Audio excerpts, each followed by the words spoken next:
తెలుగులో పల్లవి మొదటి చరణం పాడుకుంటాం. అదైన తర్వాత కన్నడలో పల్లవి రెండవ చరణం పాడతాం. అప్పుడు మీరు ఎట్లా నేర్చుకున్నారు ఇప్పుడు అర్థమవుతుంది. ఫస్ట్ తెలుగులో పల్లవి మొదటి చరణం, తెలుగు భాಷೆಯಲ್ಲಿ ಪಲ್ಲವಿ ಮತ್ತು ಮೊದಲನೇ ಚರಣ. తర్వాత కన్నడలో పల్లవి రెండవ చరణం పాడుకుంటాం. కన్నడದಲ್ಲಿ పల్లవి ಎರಡನೇ చరణ. చూద్దాం ఎవరు గట్టిగా పాడతారు. ಯಾರು ಗಟ್ಟಿಯಾಗಿ నేర్చుకున్నారో కూడా అర్థమవుతుంది కరెక్ట్ ట్యూన్ లో. ಯಾವ ರೀತಿಯಾಗಿ ಗಟ್ಟಿಯಾಗಿ ನೋಡಿಕೊಳ್ಳೋಣ. సాంగ్ నంబర్ 4 కన్నడలో తెలుగులో 4వ పాట. 4వ ఆడు పాడిన సంఖ్య 4. లోకములో చదువుచున్న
గమనించండి. సిస్టర్స్ వైపు బ్రదర్స్ వైపు మరి వాటర్ ట్యాంక్స్ లో వాటర్ ఉంది, అంటే కింద పెట్టబడినటువంటి ట్యాంక్స్ లో వాటర్ ఉంది. ఎందుకంటే పైన వాటర్ తక్కువ వాటి పైన లేదు, మీరు బకెట్ లో తీసుకొని యూజ్ చేసుకోవాలి. ದಯಮಾಡಿ ಸಹೋದರನ ಸಹೋದರಿ ಗಮನಿಸಿ, ಮೇಲೆ ಟ್ಯಾಂಕ್ ನಲ್ಲಿ ನೀರಿಲ್ಲದ ಕಾರಣ ಕೆಳಗಡೆ ಒಂದು ಟ್ಯಾಂಕ್ ಅಲ್ಲಿ ಕೂಡ ನೀರನ್ನು ಪಡೆದಾಗಿದೆ. ದಯಮಾಡಿ ಬಕೆಟ್ ತೆಗೆದುಕೊಂಡು ಹೋಗಿ ನೀರನ್ನು ತೆಗೆದುಕೊಳ್ಳಿ. కాబట్టి ఈ జాగ్రత్త గమనించండి, జాగ్రత్తగా గమనించి. ఎందుకంటే కొంతమంది మరి నీళ్లు లేవనుకొని ఓపెన్ పెట్టేసిస్తున్నారు బాత్రూమ్ లో. ಯಾಕಂದ್ರೆ ಕೆಲವು ಜನ ನೀರಿಲ್ಲ ಎಂಬುದಾಗಿ ಹೇಳಿ ಕೊಳಾಯಿಗಳನ್ನು ಬಾತ್ರೂಮ್ ತೆಗೆದು ಬಿಟ್ಟಿದ್ದಾರೆ. దాన్ని బట్టి నీళ్ళు అయిపోయాయి, ಅದರಿಂದ ಎಲ್ಲಾ ನೀರು ಖಾಲಿಯಾಗಿಬಿಟ್ಟಿದೆ. కాబట్టి నిన్ననే మేము అనౌన్స్ చేసినాము, ಈಗ ನಾವು ಪ್ರಕಟಣೆ ಮಾಡಿದ್ದೀವಿ. నీళ్ళు వచ్చినా రాకపోయినా మీరు టైట్ చేసి పెట్టాలా, ನೀರು ಬಂದರೂ ಬಾರದಿದ್ರು చేసి పెట్టాలా. ಕೊಳಾಯಿಯನ್ನು ಮುಚ್ಚಿಡ್ರಿ. ముఖ్యంగా క్యాంపస్, ಮುಖ್ಯವಾಗಿ ಆ ಕ್ಯಾಂಪಸ್ ಸ್ಪೋರ್ಟ್ಸ್ ಅಲ್ಲಿ ಇರುವವರು. కాబట్టి లోకల్ గా వచ్చిపోయే వాళ్ళకి అంత తెలియదు, ಯಾಕಂದ್ರೆ ಹೊರಗಡೆ ಬಂದು ಹೋಗುವಂತರಿಗೆ ಅಷ್ಟಾಗಿ ಗೊತ್ತಿರುವುದಿಲ್ಲ. కాబట్టి నీరు వచ్చినా రాకపోయినా దాన్ని క్లోజ్ చేసి పెట్టండి దయచేసి ట్యాప్స్ అని. ನೀರು ಬಂದರೂ ಬಾರದಿದ್ರು ಕೂಡ ಕೊಳಾಯಿಗಳನ್ನು ಸರಿಯಾಗಿ ಗಟ್ಟಿಯಾಗಿ ಮುಚ್ಚಿರಿ. తర్వాత ఒక హిందీ పాట నేర్చుకుంటాం. హిందీ పాట ಹಿಂದಿ ಹಾಡನ್ನು ಕಲ್ತ್ಕೊಳ್ಳೋಣ.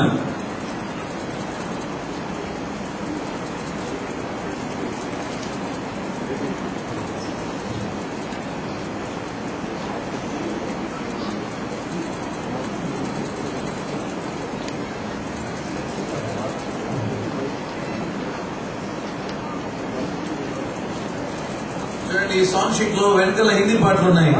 ಈ ಹಾಡಿನ ಪುಸ್ತಕದ ಹಿಂಭಾಗದಲ್ಲಿ ಕೂಡ ಹಿಂದಿ ಹಾಡುಗಳು ಇರುತ್ತದಾಗಿದೆ. ಹಿಂದಿ మీరు పాడాలనుకుంటే హిందీ చూసుకొని పాడవచ్చు. ಹಿಂದಿ ಹಾಡಬೇಕಾದ್ರೆ ಹಿಂದಿಯ ಒಂದು ಅಕ್ಷರಗಳನ್ನು ನೋಡಿ ಹಾಡಬಹುದು. కాబట్టి దీంట్లో మొదటి పాట, హిందీలో మొదటి పాట, ಹಿಂದಿಯಲ್ಲಿ ಮೊದಲನೆಯ ಹಾಡು. తర్వాత తెలుగు కన్నడలో రెండవ పాట. ಆ తెలుగు ಕನ್ನಡ ಭಾಷೆಯಲ್ಲಿ ಅದು ಎರಡನೇ ಹಾಡಾಗಿ ಬಂದದಾಗಿದೆ. కాబట్టి పాడుకుంటాం. కన్నడ తెలుగు మీ స్వంత భాషలో నేర్చుకుంటే చాలా మంచిది. ಕನ್ನಡ తెలుగు ನಿಮ್ಮ ಸ್ವಂತ ಭಾಷೆಗಳಲ್ಲಿ ಕಲಿತುಕೊಳ್ಳುವುದಾದ್ರೆ ಬಹಳ ಒಳ್ಳೆಯದು. తర్వాత హిందీ కూడా నేర్చుకోండి. మీరు నార్త్ ఇండియాకి వెళ్ళినప్పుడు పాడుకుంటూ వెళ్ళొచ్చు. ನಂತರ ಹಿಂದಿ ಸಹ ಕಲ್ತ್ಕೊಳ್ಳಿ. ಯಾಕೆ ಉತ್ತರ ಭಾರತಕ್ಕೆ ಹೋಗುವಾಗ ಹಾಡುತ್ತಾ ಹೋಗಬಹುದು. సౌడు హిందీలో పాడతారు, మీ స్వంత భాషలో పాడండి. ಸಹೋದರರು ಹಿಂದಿ ಭಾಷೆಯಲ್ಲಿ ಹಾಡುವಂತರಾಗಿದ್ದಾರೆ, ಆದ್ರೆ ನೀವು ನಿಮ್ಮ ಸ್ವಂತ ಭಾಷೆಯಲ್ಲಿ ಹಾಡುವಂತರಾಗಿದ್ದೀರಿ. ఈ సాంగ్ షీట్ లో కన్నడలో రెండవ పాట, తెలుగులో రెండవ పాట. ಈ ಹಾಡಿನ ಪುಸ್ತಕದಲ್ಲಿ ಕನ್ನಡದಲ್ಲಿ ಎರಡನೇ ಹಾಡು ಮತ್ತು తెలుగు భాషೆಯಲ್ಲಿ ಕೂಡ ಎರಡನೇ ಹಾಡಾಗಿರುವಂತಾಗಿದೆ. స్వచ్ఛమైన హిందీలోనే పాడతామంటే హిందీ పాటలు మొదటి పాట. ಆ ಸ್ವಚ್ಛವಾದಂತ ಹಿಂದಿ ಭಾಷೆಯಲ್ಲಿ ಹಾಡ್ತಾ ಅಂತ ಹೇಳಿದ್ರೆ ಅದು ಹಿಂದಿ ಹಾಡಿನಲ್ಲಿ ಮೊದಲನೇ ಹಾಡು.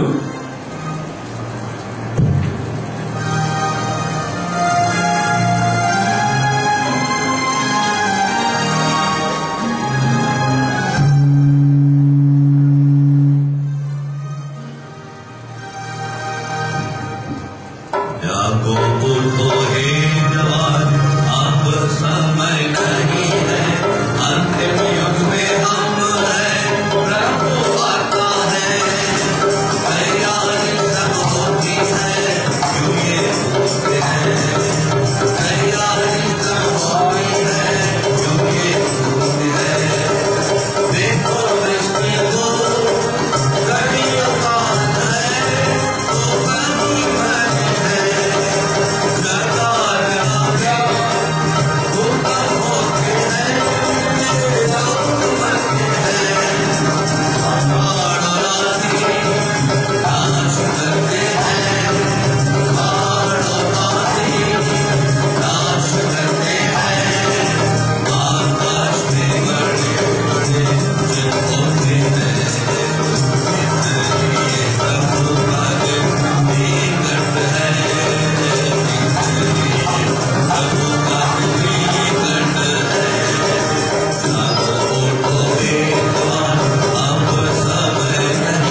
ಸಹೋದರನಿಗೆ మన ಸ್ವರ ಇರడం లేదు.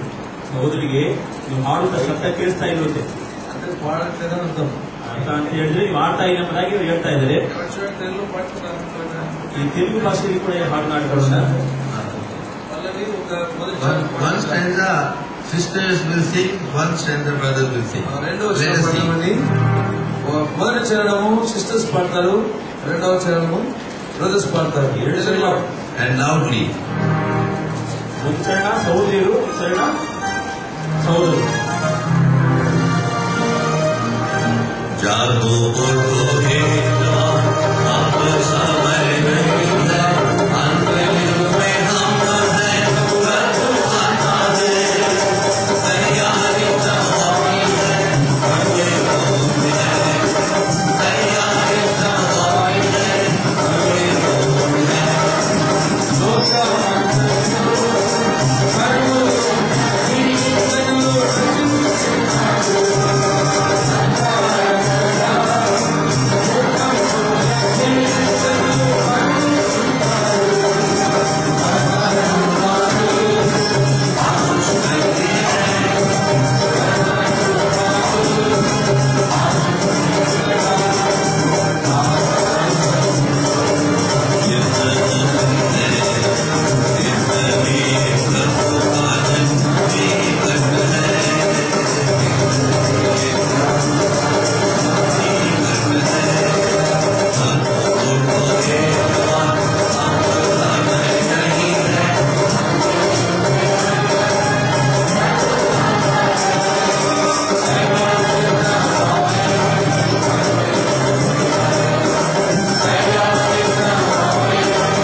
We must have a very loud voice when we sing. పాడేటప్పుడు గట్టిగా పాడడం నేర్చుకోండి. ఆడువాక గట్టిగా పాడుతుంది కలుసుకోండి. David always used to say, sing with a loud voice. కాబట్టి దావీదు, బైబిల్లో ఉన్న దావీదు, భక్తుడైన దావీదు చెప్తూ వచ్చాడు, నేను నా యొక్క స్వరమెత్తి దేవుని స్తుతించాను. And he would say, make a joyful noise unto the Lord. అంతేకాదు ఆనంద ధ్వని నేను చేస్తానని చెప్పాడు. When we sing everywhere, it should be sounded. కాబట్టి పాట పాడేటప్పుడు ప్రతి మూల నుంచి కూడా సౌండ్ వినబడాలి గట్టిగా. So when you get time in between, you read the script nicely, what are the words, try to adjust them and then sing loudly when the meeting is there. కాబట్టి meeting ఉన్నప్పుడు మీరు correct గా ఎక్కడ పాడుతున్నారంతా చూసుకొని మరి సరైనటువంటి tune లో meeting లో మీరు పాడాలి. ನೀವು ಸಮಯದಲ್ಲಿ ಕೂಡ ಈ ಒಂದು ಹಾಡಿನಲ್ಲಿರುವಂತ ಎಲ್ಲಾ ವಾಕ್ಯವನ್ನು ಸಹ ಚೆನ್ನಾಗಿ ಓದಿಕೊಂಡು ಈ ಒಂದು ಸಭೆಗೆ ಬಂದ ಮೇಲೆ ಗಟ್ಟಿಯಾದ ಸ್ವರದಿಂದ ಹಾಡನ್ನು ಹಾಡ್ರಿ. ఆరో పాట ఆజ్ఞ ఆడు. పూర్తిగా మనం నేర్చుకోలేము, ఇప్పుడు సమయం లేదు మరి ఇప్పుడు. అయితే ಸೌಂಡ್ ಸ್ವಲ್ಪ ಪಾಡ್ತಾರೆ, ವಿನಂತಿ తర్వాత మనం నేర్చుకుందాం. ಈಗ ಸಂಪೂರ್ಣವಾಗಿ ಕಲಿಯಲಿಕ್ಕೆ ಸಾಧ್ಯವಿಲ್ಲ, ಅದನ್ನು ಸಹೋದರ ಹಾಡುವಂತರಾಗಿದ್ದಾರೆ, ನೀವು ಕೇಳಿಸಿಕೊಂಡು ನಂತರವಾಗಿ ನಾವು ಹಾಡಬಹುದು. ಹಿಂದಿలో 3వ ಪಾಠ, ಹಿಂದಿ ಭಾಷೆಯಲ್ಲಿ 3ನೇ ಹಾಡು, తెలుగు కన్నడలో 6వ పాಠ, తెలుగు ಮತ್ತು ಕನ್ನಡ ಭಾಷೆಯಲ್ಲಿ ಕೂಡ 6ನೇ ಹಾಡು.